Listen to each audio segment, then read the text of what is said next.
Inilah kisah dua malaikat yang menggiring Firaun masuk ke tengah lautan untuk menemui ajalnya. Ketika fajar menyingsing di tepi laut, Firaun berdiri dengan dada membusung, memandang jalan kering yang membelah lautan.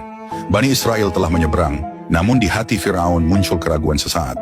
Pada saat itulah atas izin Allah, dua malaikat ditugaskan menggiringnya menuju takdir yang telah ditetapkan. Satu malaikat berjalan di depan untuk menyulut kembali api kesombongan Firaun, sementara yang lain berada di belakang, menutup jalan pulang agar tidak ada yang tersisa di daratan.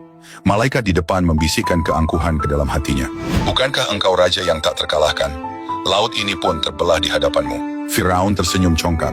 Keretanya melaju memasuki dasar laut, diikuti pasukan yang terhipnotis oleh keyakinan palsu pemimpinnya. Sementara itu malaikat di belakang menggiring dengan ketegasan. Majulah, jangan berhenti. Maka seluruh bala tentara pun masuk satu demi satu, hingga tak ada seorang pun yang tertinggal di daratan. Ketika mereka telah berada di tengah lautan, langit seakan menahan napas. Air yang menjulang seperti gunung bergetar, menunggu perintah dari Allah. Saat itu Firaun mulai merasakan dingin ketakutan merambat di tulangnya.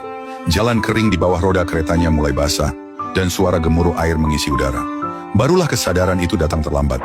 Dengan napas terputus-putus ia berteriak, "Aku beriman kepada Tuhan yang diimani Bani Israel. Aku berserah diri." Pada detik genting itulah malaikat Jibril turun. Ia menyaksikan lisan yang selama hidupnya kufur, kini mengucap iman saat ajal telah di depan mata.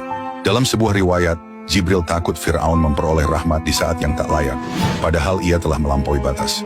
Maka Jibril mengambil tanah dari dasar laut dan menyumpalkannya ke mulut Firaun, bukan karena kezaliman, tetapi sebagai penegasan hukum ilahi, jika iman saat sakaratul maut tak lagi diterima.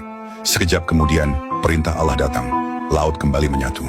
Gelombang raksasa runtuh, menelan Firaun, keretanya dan seluruh pengikutnya. Kesombongan yang pernah menggetarkan Mesir lenyap dalam sekejap, dikalahkan oleh satu ketetapan dari Allah Subhanahu wa Ta'ala.